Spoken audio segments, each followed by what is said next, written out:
This kind of power, this kind of challenge, this kind of flying, crashing feeling. When you decide to get serious, there's only one place to come. The games of Super Nintendo. No one else creates this kind of experience, because no one else creates these kinds of games. Now you're playing with power, superpower.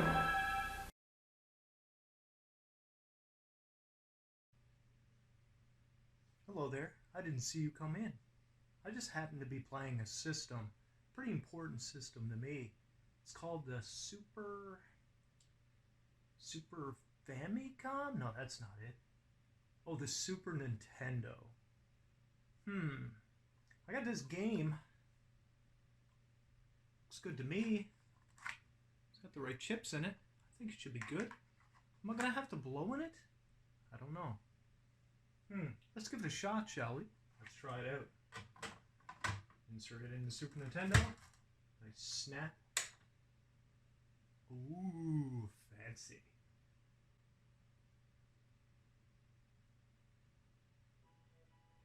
Ooh, pretty colors.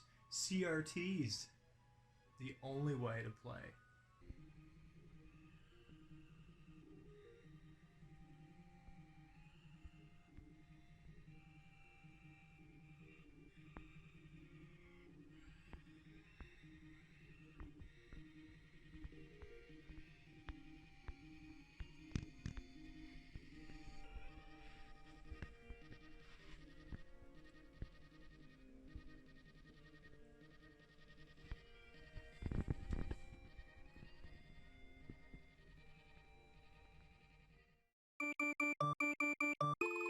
Welcome to a very special episode of the Games That Raised Us series. The Super Nintendo was my favorite system ever, and I want to do it justice.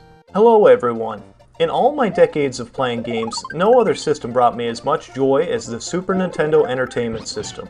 I remember getting it for my birthday on my family's only vacation we took together. I shook with excitement as I opened the box and ran to the TV to hook it up to play the included game Super Mario World. However, little did I know that the greatest game of my lifetime would come out 4 years later.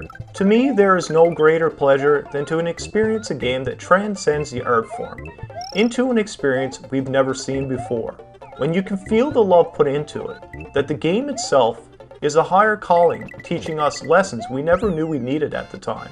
A connection that grounds us, yet sends our imaginations soaring into the clouds. Some games are played, others are lived. Over the years, there's been many great games. Games that challenged us, games that let us roleplay a hero facing impossible odds. Some games brought about amazing storylines, and some brought amazing combat. Time travel in games is very common. When done correctly, it provides us, the gamer, an amazing experience never to be forgotten. However, when it is done poorly, these games get lost to time itself. This video will be full of personal stories, reflections of how these games made me feel during my childhood and even today. If you like this video, please let us know in the comments below. If you enjoy retro games like we do here at COIFISH Gaming, please consider subscribing. We do deep dives into all retro games that you grew up on, and we involve our community in our content. Without further ado, let's start playing with power, superpower, and I hope you enjoy.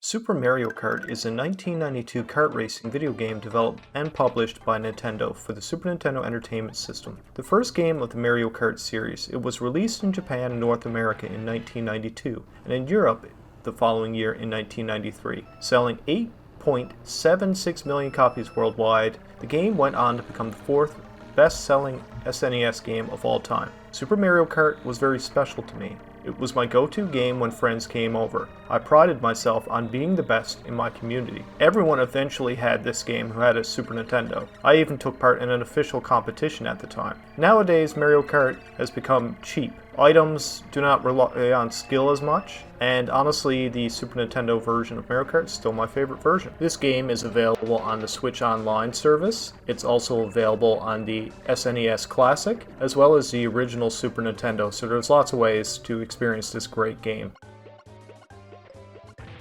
Super Mario All-Stars is a 1993 compilation of platform games for the Super Nintendo Entertainment System. It contains remakes of Nintendo's 4 Super Mario games released for the Nintendo Entertainment System and the Famicom Disk System: Super Mario Bros., Super Mario Bros. The Lost Levels, Super Mario Bros. 2, and Super Mario Bros. 3, and the later included Super Mario World. As in the original games, players control the Italian plumber Mario and his brother Luigi through 3 worlds, collecting power-ups, avoiding obstacles, and finding secret areas. The remakes feature updated graphics, including the addition to parallax scrolling, and music, modified game physics, and bug fixes. Nintendo Entertainment Analysis and Development developed the compilation after the completion of Super Mario Kart in 1992. If you watched our Nintendo Games That Raised Us retrospective, you will know that I am a huge Mario fan. I cannot think of a game that offers more value than Super Mario All-Stars plus Super Mario World for any system to date.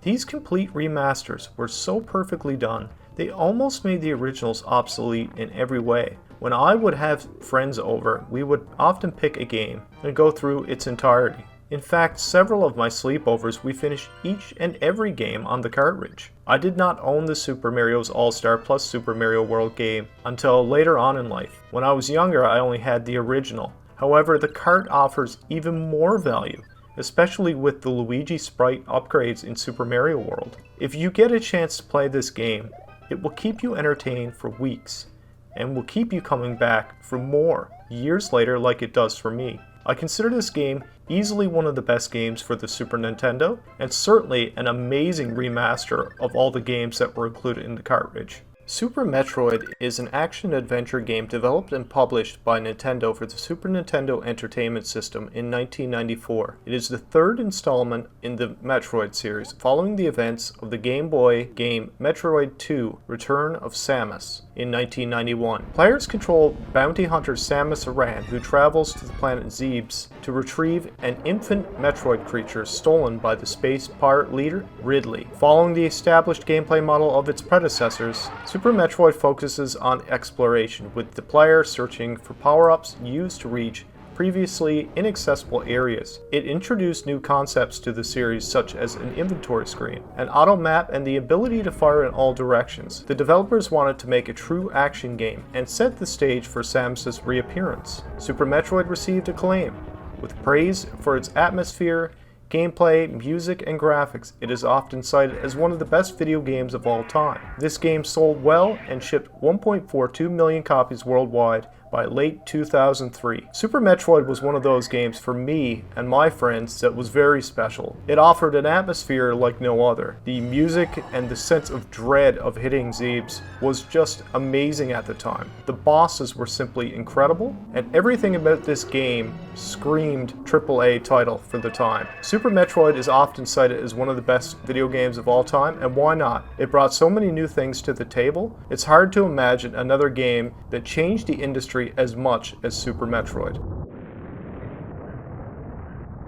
The Legend of Zelda: A Link to the Past is an action-adventure game developed and published by Nintendo for the Super Nintendo Entertainment System. It is the third game in the Legend of Zelda series, and was released in 1991 in Japan and 1992 in North America and Europe. The story is officially set many years before the events of the first 2 Zelda games. The player assumes the role of Link as he journeys to save Hyrule, defeat the Demon King Ganon, and rescue the descendants of the 7 Sages. Released to critical and commercial success, A Link to the Past was a landmark game for Nintendo.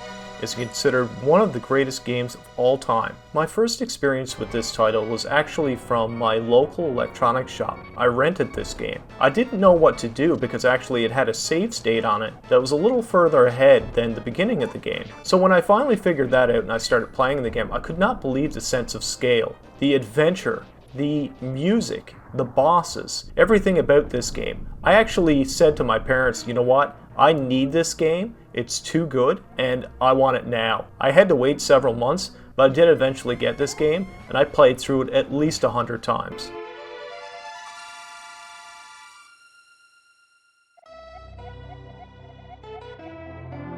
Donkey Kong Country is a 1994 platform game developed by Rare and published by Nintendo for the Super Nintendo Entertainment System. It is a reboot of Nintendo's Donkey Kong franchise and follows the gorilla Donkey Kong and his nephew Diddy Kong as they set out to recover the stolen banana hoard from King K. Rool and the Kremlings. In 40 side-scrolling levels, the player collects items, defeats enemies and bosses, and finds secrets. In the multiplayer modes, two players can work together cooperatively or race against each other. I had gotten Donkey Kong Country for Christmas. At the time, there was nothing like it. The pre-rendered 3D graphics from Silicon Graphics were out of this world at the time. I remember seeing the poster and its colors and just the way everything looked. It reminded me of an old cartoon that I used to watch called Reboot that was here in Canada. Donkey Kong Country was not just a great looking game though. The music was incredible. Also, you could play two players simultaneous with a tag team option, or you could play two players taking turns. Aquatic Ambiance is one of the best tracks ever heard on the Super Nintendo. It's amazing what was done with the sound chip for this game, and the music really does match the graphical fidelity here. This is a must play.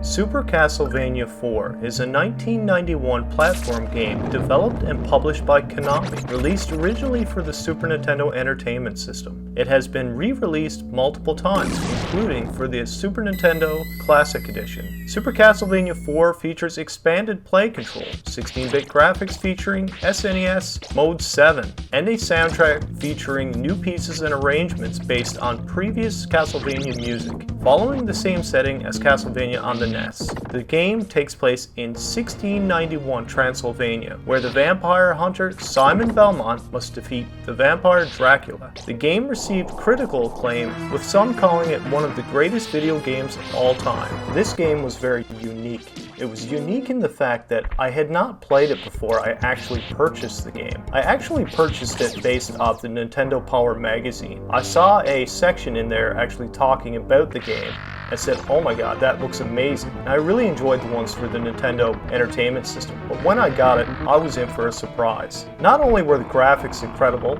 it utilized Mode 7, but the soundtrack, the music, was beyond anything I had ever heard in a video game up to that point. Actually, it's still one of the best soundtracks I've ever heard. I often go back and play this at Halloween. It always gets me in the mood for a spooky Halloween. We actually featured it on our channel here as a long play and a head-to-head, and I absolutely love this game, and I can't say enough good things about what Konami's done here.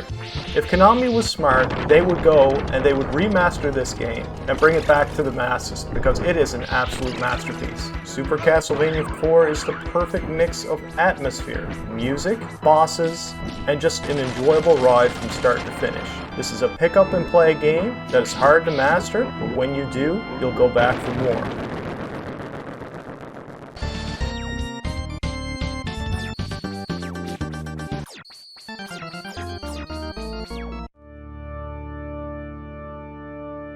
Mega Man X is an action platform game developed and published by Capcom for the Super Nintendo Entertainment System. It was the first Mega Man game for the 16-bit console and the first game in the Mega Man X series, a spin-off of the original Mega Man series that began on the SNES predecessor, the Nintendo Entertainment System. Mega Man X was released in Japan on December 17, 1993, and was released in both North America and Europe the following year. Taking place a century after the original Mega Man series, Mega Man X is set in a futuristic world, populated by both humans and Reploids, robots capable of thinking, feeling, and growing like their human creators. Because of these complex attributes, many Reploids are prone to destructive, renegade activity, and are thereafter referred to as Mavericks. Plot of the game follows the protagonist Mega Man X, an android member of the military task force called the Maverick Hunters. With the help of his partner Zero, X must thwart the plans of Sigma, a powerful Maverick leader wishing to bring about human extinction. For those out there that don't know, I am a massive fan of Mega Man. I played them all the way from 1 to 6, with 2 being a personal favorite of mine for the Nintendo Entertainment System. When I was first introduced to Mega Man X, it was actually by a friend of mine. He actually came to my community and stated that a new Mega Man game was out. I had no idea. This was before the internet. So I end up buying this game without playing it before, just based on his word. And man, was I in for a surprise. The electric metal guitar, the bass, the sound, the improvements in graphics, and the overall story was just incredible at the time. I couldn't believe how unique the bosses were. The upgrades from Dr. Light. Everything in this game just screamed detail. I love the way that you could actually get the Street Fighter Hadouken for Mega Man as a secret item in the game. Now let's get to it. Illusion of Gaia, known in Europe and Australia as Illusion of Time, is an action role-playing game developed by Quintet for the Super Nintendo Entertainment System. The game was published by Enix, now Square Enix, in Japan in 1993, and Nintendo published it in North America and PAL territories in 1994 and 1995 respectively. Set in a fantasy reimaging of Earth, the game's plot centers on a boy named Will, who is chosen to save the world from an impending disaster. During the course of the game, the player guides Will through levels based on ancient ruins of the real-world civilizations and the wonders of the world, such as the Great Pyramid and the Great Wall of China. I first saw this game on the Frenzy poster that was included with a lot of Super Nintendo games at the time. I was amazed by the fact that it used real-world locations. It was an amazing game with a lot of depth and really good story. And the fact that you could play as 3 different characters that all had different ways of solving puzzles was really cool. I liked the fact that it was real world locations and the story was actually really good. I recommend this to everybody who hasn't had a chance to play it. What many people don't realize is this is actually part of a triplet of games. It's the Quintet series. It would be considered Soul Blazer, Illusion of Gaia, and then Terra Enigma. Terra Enigma was a game that was not released in North America, but it was certainly one of my favorites, and Soul Blazer is considered to be the most popular out of all of them. Amazing games, and this one really stands out as well as a very solid game. Have you ever thought of how fish feels?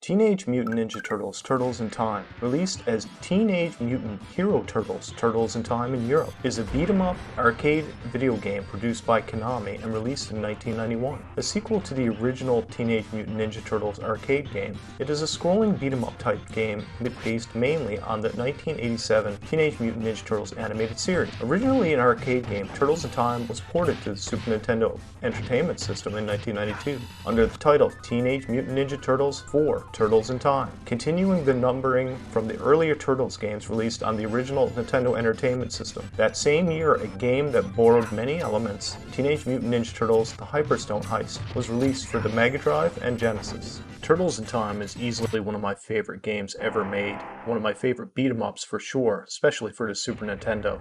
I played this often with my friends. We would both go through the entire game and it only took about 40 minutes. It was perfect for wasting some time and beating up Shredder's baddies. My favorite Ninja Turtle ever is Raphael. Given the choice, I'll always pick Raphael. If I don't have the choice, I'll pick Leonardo. I used to pick Donatello back in the day, and Michelangelo was always the party dude. He was kind of useless in this game. So given the choice, I'm always going to go red.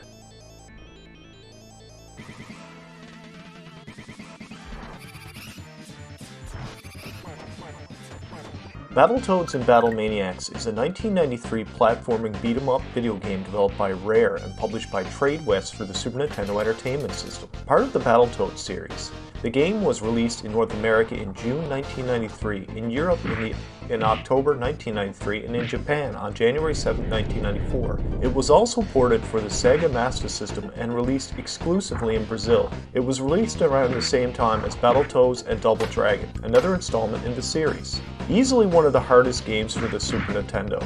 It certainly draws some relation to the Nintendo Entertainment System title as well. I found that the speeder bike level was the point at which most people basically stopped playing it. They couldn't get past that level, but it actually gets harder from there. I would argue that the tractor level is actually the hardest level in the game. The snake level I found wasn't too bad, but that tractor level is brutal. This is a highly recommended game for people that like a challenge. It is 2 players simultaneous beat 'em up. and I certainly recommend it for people today, especially for fun. I found that this was a very difficult game, but a very rewarding one. It's not really one of those games that I would recommend for people to have a relaxing day, but if you have the patience to play something that's going to challenge you, I don't think you should miss this one. Star Fox, known as Starwing in the PAL regions, is a 3D rail shooter video game developed by Nintendo and Argonaut Software for the Super Nintendo Entertainment System. The first game in the Star Fox series. The story follows Fox McCloud and the rest of the Star Fox team defending their homeworld in Corneria against the invading forces of Andros. Star Fox was Nintendo's second 3D game after the release of X for the Game Boy in 1992. However, it was Nintendo's first game to use polygonal graphics. It accomplished this by being the first game to ever use the Super FX Graphics Accelerator coprocessor, powered GSU-1. The complex display of three-dimensional models and polygons was still new and uncommon in console video games. This game received critical acclaim upon release, and is often considered to be one of the greatest video games of all time. This game has sold over 4 million copies, and established the Star Fox series as a flagship Nintendo franchise. I really recommend this game to anybody who likes space shooters. I do kind of think it's a little bit like Panzer Dragoon. I do find that the Rails type shooters where you're consistently going forward are rewarding. I enjoyed the asteroid levels in this, and I actually like the Armada level in which you go into these ships and have to destroy the cores, destroy the final boss of that level. I really like this game. I really think it was revolutionary at the time. Does it hold up as well today? Well, that could be argued. The frame rate is a little bit sluggish. The graphics are very basic in a 3D environment. But honestly, I do believe this is one of those games that should certainly be played by everybody at some point if you want to see the beginnings of Nintendo's 3D adventure. Star Fox stands up as one of the best games ever made because it was really revolutionary at the time and still stands up well today.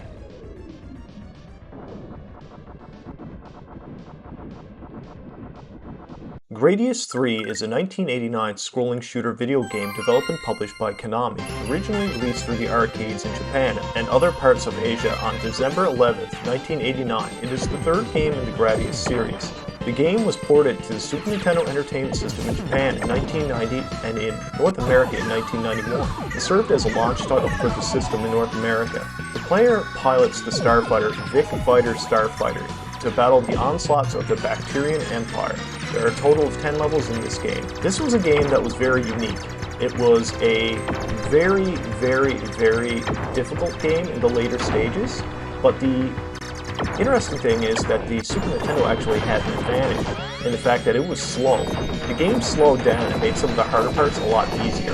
I'm thinking about the bubble level and some of the other levels later on, where there's a lot of enemies and bullets on screen, things really start to slow down. However, there was an SA1 hack release for this game that fixes that problem, that I'm currently seeing footage of. It makes the game way harder and much more rewarding. I would put Gradius 3 as one of the best games for the Super Nintendo and one of my favorite space shoot-'em-ups ever.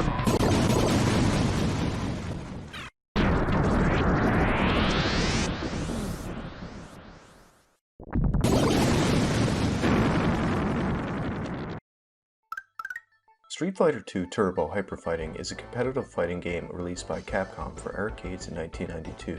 It is the third arcade version of Street Fighter II, part of the Street Fighter franchise, following Street Fighter II Champion Edition, and was initially released as an enhancement kit for that game. Released less than a year after the previous installment, Turbo introduced a faster playing speed and new special moves for certain characters, as well as further refinement to the character balance. This was one of the fighting games that I played the most for the Super Nintendo. I did find that this one and Mortal Kombat 2 were my favorites. I did like Mortal Kombat 3, but Street Fighter 2 Turbo offered a balance and really amazing characters, and I really liked the way that everything moved. Special moves were great. I do think that this was one of my favorite games. I got this for Halloween one year. I used to play it a lot with my friends. Mortal Kombat 2 was a fighting game originally produced by Midway for the arcades in 1993. It was later ported to multiple home systems including MS-DOS, Amiga, Game Boy, Game Gear, Sega Genesis, 32X, Sega Saturn, Super Nintendo Entertainment System, and PlayStation only in Japan. Mostly in licensed version developed by Probe Entertainment and Sculptured Software, and published by Acclaim Entertainment, currently distributed as Warner Bros. Interactive Entertainment. It is the second entry in the Mortal Kombat series and is the sequel to Mortal Kombat. improving the gameplay and expanding the mythos of the original Mortal Kombat, notably introducing some varied finishing moves, including several fatalities per character and new finishers, such as the Babality and the Friendship, and several iconic characters such as Kitana, Melina, Kung Lao, and Noob Saibot, and the series' recurring villain Shao Kahn. The game's plot continues from the first game, featuring the next Mortal Kombat tournament set in the other dimensional realm of Outworld, with the Outworld and Earth realm representatives fighting each other on the way to challenge the evil Emperor Shao Kahn. First time that I played this is actually when my brother's friend came over with Mortal Kombat 2, and we've played it all weekend. It was awesome. Mortal Kombat 2 is one of my favorite fighting games ever. I believe it to be still the best Mortal Kombat game ever. Over-the-top violence when it comes to the level design, and it just comes to the overall atmosphere. Mortal Kombat 2 comes out on top. Shao Kahn is super cheap, I admit, but his design for his stage, I find him to be a very rewarding final boss. Scorpion wins. Fatality. Super Punch-Out is a boxing video game developed and published by Nintendo and for the Super Nintendo Entertainment System. It was released on September 14, 1994 in North America, and again in the same region in 1996. It was released in Europe on January 26, 1995 for the same console, and in Japan in 1998 for the Nintendo Power Flash RAM cartridge series and the Super Famicom. The game is also included in the SNES Classic, which released in 2017. In Super Punch-Out, the player controls Little Mac as he fights his way to become the World Video Boxing Association champion. Players fighting from a behind-the-back perspective must knock out their opponent in 3 minutes to win. Players can launch jabs, hooks, and uppercuts against their opponents, as well as block, dodge, and duck opponents' attacks. The game received praise from reviewers for its cartoon-like style, its colorful, outlandish opponents, simple gameplay controls, and replay value. The game also featured colorful, detailed graphics, which included the usage of transparency that facilitates the game's behind-the-back perspective. The first time I ever played Super Punch-Out was at my friend's house. He happened to be amazing at the game. I was okay. I mean, I played the original Punch-Out for the Nintendo Entertainment System plenty of times. Actually, I managed to beat Mike Tyson's Punch-Out. However, this one was a little bit different. The abilities in the game were really neat. I did like the super power-up and the rapid power punch. I do really enjoy the unique characters that you fight against. They're really, really cool. Gabby J always makes me laugh. Me and Joy-Koi play this quite often. And it's one of those games that I always go back to just to be able to play through to the completion. I can still do it. I still have everything memorized. And I still enjoy it as much today as I did back then. Please enjoy Secret of Mana 2's introduction sequence. We'll speak in a moment.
Trials of Mana, also known by its Japanese title, Seiken Densetsu 3, is a 1995 action role-playing game developed and published by Square, now Square Enix, for the Super Famicom. It is a sequel to the 1993 game Secret of Mana and the third installment in the Mana series. Set in a high fantasy world, the game follows three heroes as they attempt to claim the legendary Mana Sword and prevent the Benevolence from being unleashed and destroying the world. It features three lengthy main plot lines, and 6 different possible main characters, each with their own storylines, and allows 2 players to play simultaneously. This was a game that I actually played for the first time on an emulator, ZSNES at the time. I played it at my friend's place. I was blown away. I simply loved Secret of Mana. However, I never even knew a sequel existed, and for it to be in Japanese, we had to play the translated ROM. I was blown away. We both played it together.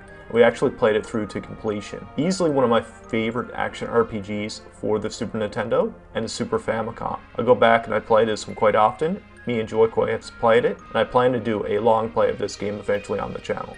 Much like Secret of Mana before it, the simultaneous co-op of an action RPG is certainly a unique feature on the Super Nintendo. You see that a lot now with online multiplayer. However, back then, having couch co-op action RPG was very, very rare, and it's certainly something that I go back to enjoy now because it really does stand the test of time.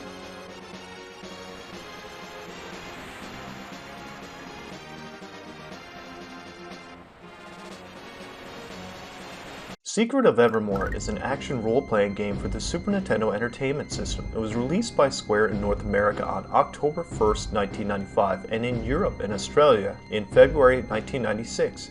A Japanese release was planned to follow the North American release by a few months, but it was ultimately cancelled. The story of Secret Evermore follows a boy and his pet dog as they are inadvertently transported to a fantasy world of Evermore. The first time I ever played this game, I actually played it because I rented it because of the box art. Couldn't believe how big the boss looked. It looked like such a glorious adventure. But man, was I in for a treat.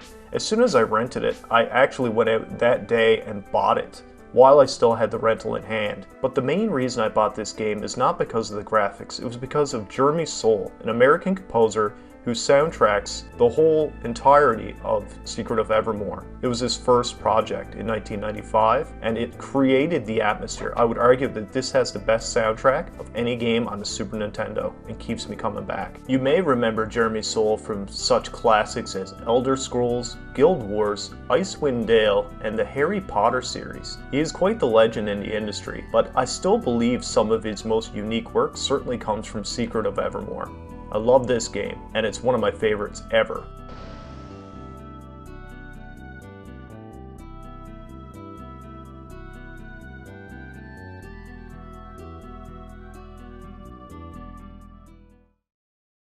Super Mario RPG Legend of the Seven Stars is a role-playing game developed by Square and published by Nintendo for the Super Nintendo Entertainment System in 1996. It was the final Mario game published for the Super Nintendo. Super Mario RPG's story focuses on Mario and his friends as they seek to defeat Smithy, who has crashed into their world and stolen the 7 star pieces of the Star Road. Super Mario RPG is the first RPG in the Mario franchise, drawing from major elements of Square's RPG franchises such as Final Fantasy. The main form of fighting enemies is turn-based combat with a party of up to 3 characters. It is also the first game in the Mario franchise to have gameplay within the isometric 3D environment, allowing for a new variety of exploration and platforming elements reminiscent of the Super Mario series. Super Mario RPG was critically acclaimed and particularly praised for its humor and 3D rendered graphics. It was the inspiration for Nintendo's other role-playing series, Paper Mario and Mario & Luigi,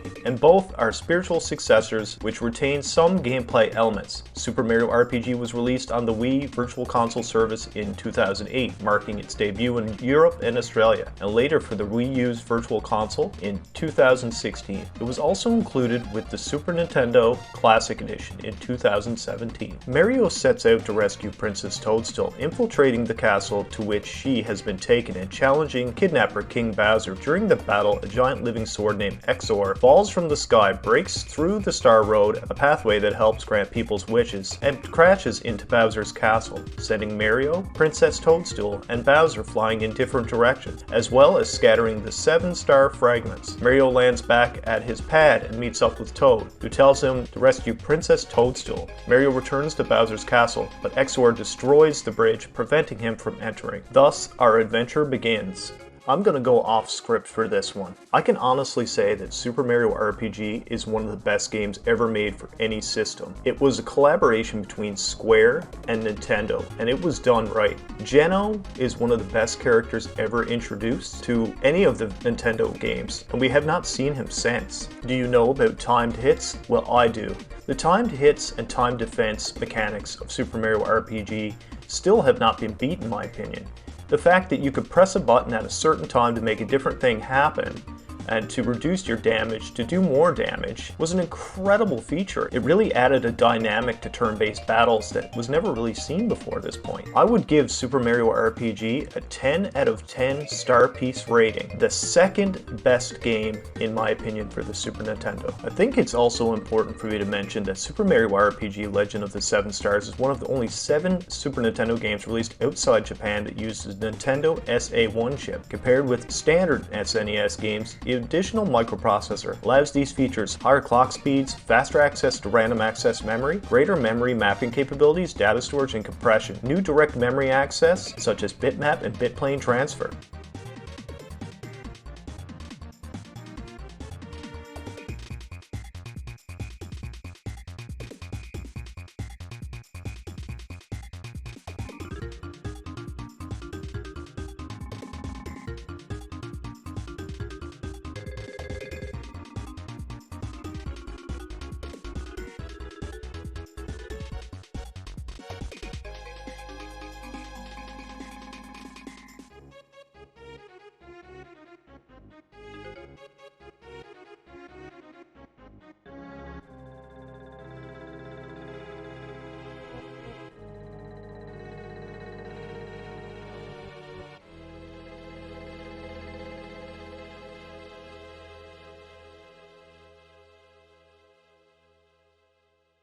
Secret of Mana, originally released in Japan as Seiken Densetsu 2, is a 1993 action role-playing game developed and published by Square, now Square Enix, for the Super Nintendo Entertainment System. It is a sequel to the 1991 game Seiken Densetsu, released in North America as Final Fantasy Adventure and in Europe as Mystic Quest, and it was the first Seiken Densetsu title to be marketed as part of the Mana series, rather than the Final Fantasy series. Set in a high fantasy universe, this game follows 3 heroes as they attempt to prevent an empire from conquering the world with the power of the ancient flying fortress. Rather than using a turn-based battle system like contemporaneous role-playing games, Secret of Mana features real-time battles with a power bar mechanic. The game has a unique ring command menu system, which pauses the action and allows the player to make decisions in the middle of a battle. An innovative cooperative multiplayer system actually allows for a second and even a third player to drop in and out of the game at any time via the multi-tap. The first thing in Secret of Mana that really blew me away, besides the vibrant colors, was the music. The fact that you could play this simultaneously 3 players with the multi-tap with the drop-in function really separated this from every other game at the time. If you wanted to play 2 players simultaneously, you're probably playing beat 'em up. But here comes a RPG action style with very unique combat that you eventually unlock 3 player modes, which you can switch between the players. This game was absolutely incredible. The bosses, the navigation, the combat, the music, the atmosphere still really have not been topped. It did have a sequel for the Super Nintendo that only released in Japan, but I also mentioned that one in the video already, and Secret of Mana 2 is a great game as well. I recommend you try both.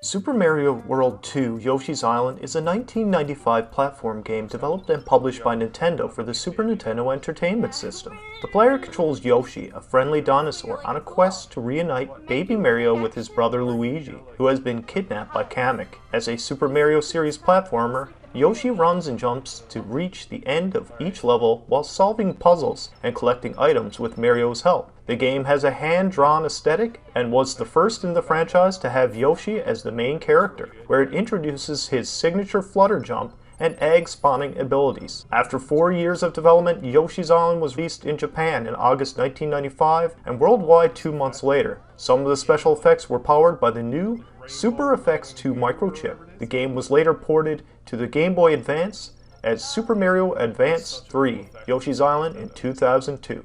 My personal story on Super Mario World 2 Yoshi's Island was I actually got this game for Christmas. I was just absolutely blown away by the boss design, the level design, and its real use of the SFX chip 2 was just incredible. Nothing like this existed on the Super Nintendo. In fact, when the Nintendo 64 came out, I often said, Yoshi's Island looks better than the Nintendo 64, which I was playing Mario 64 at that time. It's just the way that the sprites were. They were colorful, vibrant, the music was great, and the gameplay was super rewarding. The only annoying thing was when Mario actually got off your back and started flying around crying all the time. That crying was certainly annoying, and it made sure that you went and got him back as soon as possible. A great game, a must play, and easily one of my favorite games for the Super Nintendo.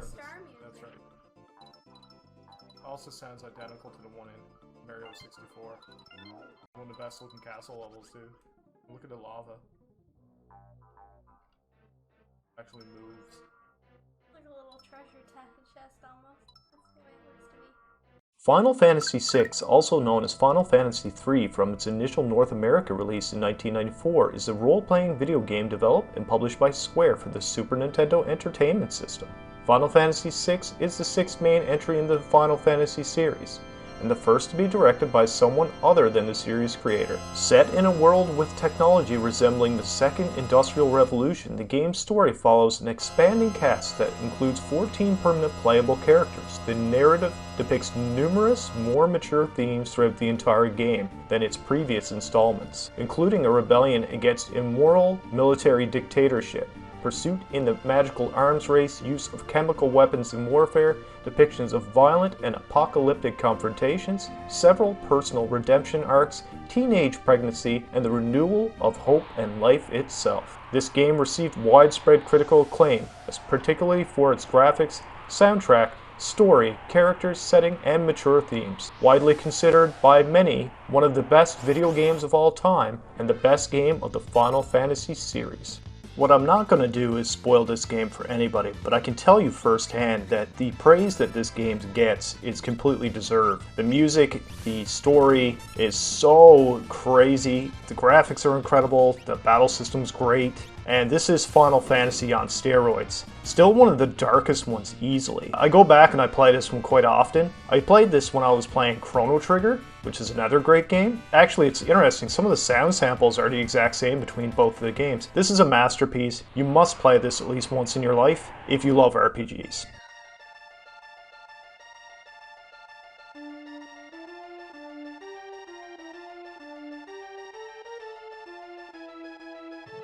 Donkey Kong Country 2 Diddy's Conquest is a 1995 platform video game developed by Rare and published by Nintendo for the Super Nintendo Entertainment System. It was released on the 21st of November 1995 in Japan, and in December 1995 in North America and Europe. It is the second installment of the Donkey Kong Country series, and serves as a direct sequel to Donkey Kong Country. The story revolves around Diddy Kong and his close friend Dixie Kong, who try to rescue Donkey Kong after he is abducted by King K. Rool. The game is set on Crocodile Isle, with 8 worlds of varying environments totaling 52 levels. The game utilizes the same Silicon graphics technology from the original, which features the use of pre-rendered 3D imagery. Diddy's Conquest received critical acclaim, being widely regarded as one of the greatest 2D platformers ever made. Praise was directed at the graphics, gameplay, and soundtrack. It was the second best-selling game of 1995, the 6th best-selling game on the Super Nintendo, and the highest-selling SNES title to not be packaged with the system. In many ways, Donkey Kong Country 2 Diddy's Conquest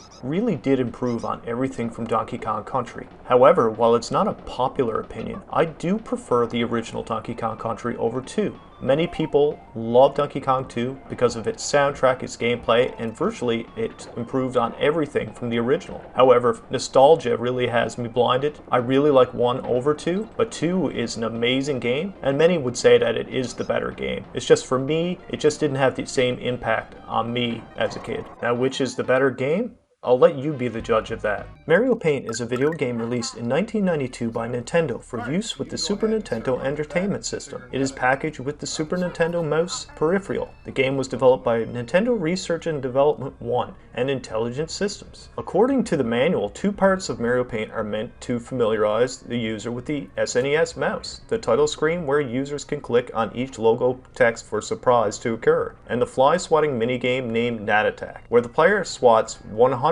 insects before fighting a boss named King Watinga. Mario Paint is one of the best-selling Super NES games at 2.3 million copies. Mario Paint's possible age appeal and amount of features were discussed in reviews, while Nintendo Power and GamePro suggested that it had enough features and interactive elements to fascinate a person of any age with even a remote interest in artistic ventures. My personal experience with Mario Paint was actually at my friend Jiri's, which we've featured on the channel quite a few times now. He actually had Mario Paint, and I was blown away by the mouse. At the time, we had personal computers with Windows 95 and Windows 95 Plus. However, it was really cool to be able to do editing at a very basic level on Mario Paint. And the way they incorporated the games into the design was really fun.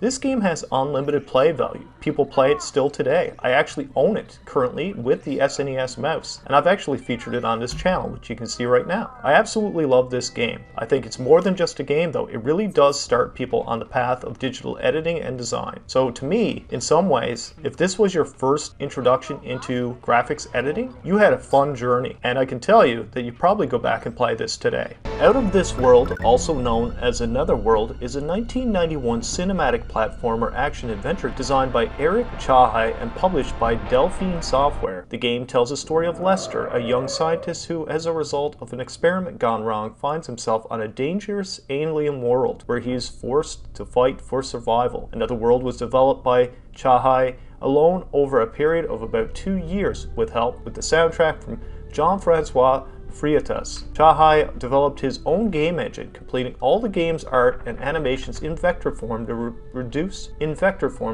memory use, with some use of rotoscoping to help plan out character movements. Both narratively and gameplay-wise, he wanted the game to be told with little to no language or user interface elements. Out of This World was innovative in its use of cinematic effects in both real-time and cutscenes, which earned the game praise among critics and commercial success. It also influenced a number of other video games and designers, inspiring such titles as Ico, Metal Gear Solid, Silent Hill, and Delphine's later Flashback. I actually purchased this game because it was cheap, and it was at one of the local electronics stores. I saw the box art and I said, okay, well, you know what, it's worth a shot. I've heard of this game. The first thing that I realized about this game was that it was insanely difficult. The graphics were kind of funny. I found myself laughing at it, but the soundtrack was incredible. It sounded like a movie. There's nothing else that I can really say about this game other than the fact it was a real cinematic experience. However, it did suffer badly from slowdowns, and it's one of the only Super Nintendo games that I know of that had loading screens. Overall though, this was a great game. The atmosphere was unlike anything else that I've ever seen in a video game at the time, and the cinematics were out of this world,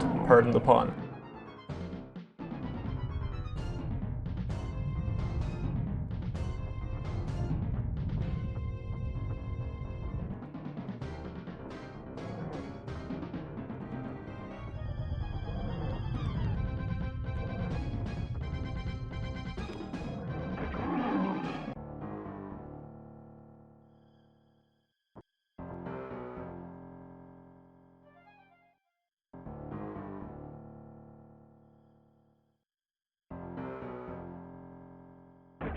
Ken Griffey Jr. Presents Major League Baseball is a Super Nintendo baseball game that was released in 1994. The game has a Major League Baseball license, but not the Major League Baseball Players Association license, meaning that the game has real stadiums and real teams, but not real players, except Ken Griffey Jr. The fictitious players have the same statistics as their real-world counterparts, and the game comes with name-changing feature that allows players to change the athletes' names. Nintendo released a portable version of the game in 1997 for the Game Boy, with real players and stats from the 1996 season. The gameplay is similar to its predecessors, though it is sometimes sluggish due to hardware restrictions. The Super Nintendo version came with a promotional Griffey collector's card packed inside and was a major commercial success with 1.2 million units sold. When I was a kid, this was our go-to baseball game. I absolutely loved the home run derbies, and me and Joy-Koi play it today. It's one of my favorite sports games ever made, and certainly my favorite baseball game ever made for any system. I highly recommend this game.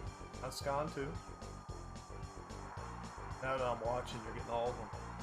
The Magical Quest starring Mickey Mouse, the first game in the series, was released for the Super Nintendo Entertainment System during 1992 and 1993 and later re-released for the Game Boy Advance in 2002, featuring 6 different levels with 4 different special outfits. It stars Mickey Mouse on a journey to save his dog Pluto. He was dognapped by the Emperor Pete during a game of catch with his friends Donald Duck and Goofy. The game, and especially its outfit system and graphics, received mostly positive reviews, but was criticized for being relatively short.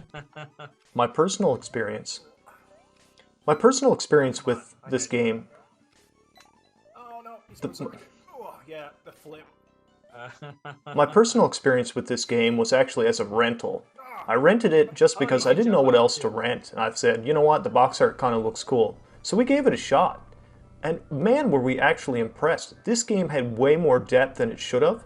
It's just another example of Capcom and teaming up with Nintendo and just creating masterpieces that you would never expect. The outfit system was really cool, music was great, the bosses were really well designed, and overall the levels and the atmosphere of this game still really haven't been touched. I'm surprised there wasn't a direct sequel to this game, because really it was very unique and it stands up well today. I do believe if you get a chance, this is a game that you should go back and try. It is 2 players like I said, and it's a lot of fun. It's good for an afternoon of playing something with a lot of imagination and really a really unique outfit system. Oh, I think, yeah, I got you. That's... I'm skipping ahead. Every secret's like getting skipped.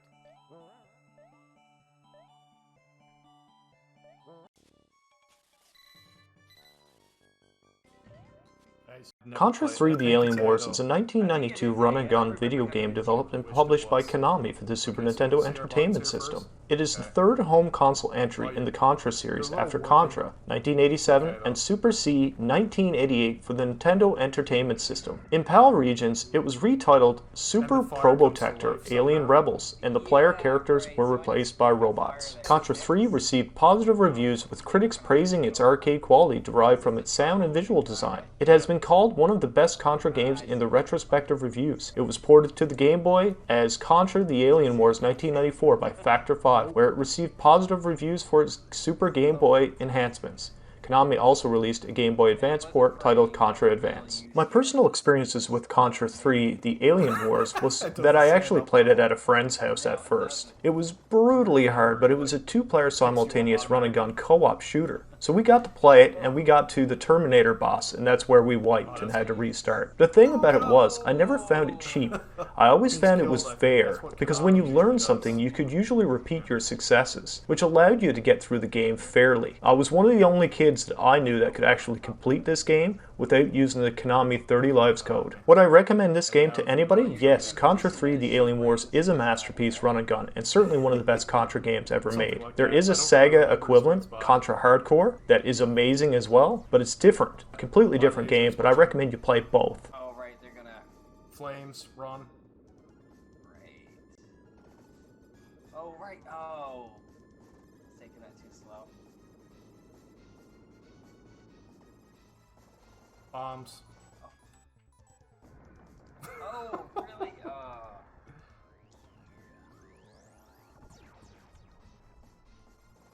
They're after me. Which way is this going? Okay.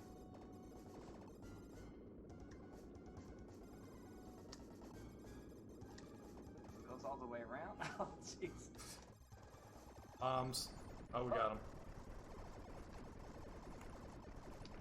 Terranigma is a 1995 action role-playing game for the Super Nintendo Entertainment System, developed by Quintet, manga artist Kamui Fujiwara, is credited with the character designs. The game tells the story of Earth's resurrection by the hands of a boy named Ark, and its process from the evolution of life to present day. It was published by Enix in Japan before Nintendo localized the game for release in English, German, French, Spanish versions in Europe and Australia. The game has never been officially released in North America. The game keeps a top-down perspective view of the world and utilizes an action-based real-time battle system that allows the player to perform different techniques depending on whether the protagonist is running, jumping, attacking, or using a combination of these three actions. Each attack is meant for dealing more damage to certain kinds of enemies, though in most cases there is little to no difference, regardless of the technique used. Projectiles launched at Ark can be blocked by a guard technique, which is otherwise ineffective against melee attacks. With each victory, experience points are gained, increasing the protagonist's level and a maximum hit points, strength, defense, and luck. Slain enemies sometimes leave behind gems, which can be used to buy weapons, armors, healing items, and spells. There are no magic points in the game. All spells take the form of a one-time use item instead. The player must collect magic rocks and take them to the magic shop to have them transformed into magic rings and summon medals. These items are used up upon casting and turned back to magic rocks, which can be exchanged for new spells again. Upon defeating bosses and completing miscellaneous tasks, new types of magic become available. My first experiences with this game was actually through emulation, through the ZSNES. The fact was, it wasn't available in North America, but such a beautiful game going to waste was certainly a pity. I did know of its existence before I played it, but when I played it, I was blown away. It's part of the same series as Illusion of Gaia, certainly one of my favorite SNES games. The combat is cool, the story is incredible, the effects in the game are amazing, and the music, I can't get that out of my head. The music is top tier. This is one of the best looking and best playing games on the Super Nintendo, and it's a real shame that it was not released here in North America, because it would have been a day one purchase for me.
It's Christmas 1995. After seeing the Nintendo Power articles about this game, I knew I had to ask for it for Christmas. What I did not realize was how little up to this point I knew about the genre of RPGs. We have all heard it before. Chrono Trigger is a great game. Well, I can assure you that my body and my mind were not ready for the gift that I had received. Never before was I drawn into a world like this. The music was on a different level. You could feel every bit of sweat that was put into the music. Everything about Chrono Trigger screamed pure passion, and the world was not ready. Saying Chrono Trigger is my favorite game ever does not do it justice. It is my favorite experience ever in the visual medium. Every single character's story arc had me completely committed. Chrono was me. I lived that game through his eyes. Every single sword strike, every single lightning bolt, that was all me.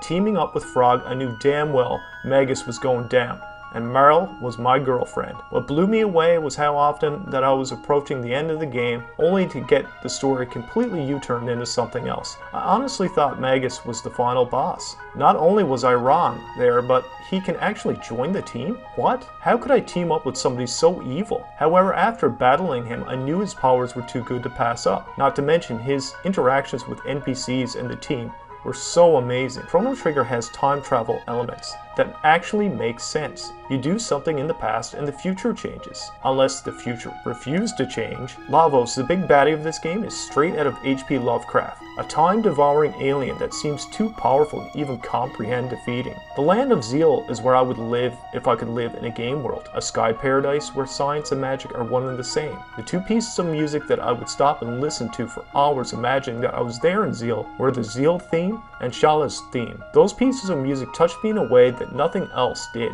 But maybe perhaps the ending credits theme, because that's amazing too. I have to mention New Game Plus here too. How many times did you wish that you could play a game with all the equipment that you had at the end to completely restart overpowered and re-experience the narrative even faster? Well, that was an option here. It's the first time I ever saw it and I loved it. Chrono Trigger has multiple endings, multiple paths, side missions, that are simply outstanding. I cannot understate this to you. You have never played a game like Chrono Trigger unless you played Chrono Trigger, and you will probably never play one as good again. I would like to thank Square for the game of a lifetime on my favorite system ever, the Super Nintendo Entertainment System, and the games that raised us. Cheers, guys. This video was a labor of love. The Super Nintendo is a system that really stands the test of time. It is my favorite game system ever, and Chrono Trigger is my favorite game ever. I love all the games that were mentioned here. They're not in any particular order. I put Chrono Trigger at the end because it stands out as the best game of all time.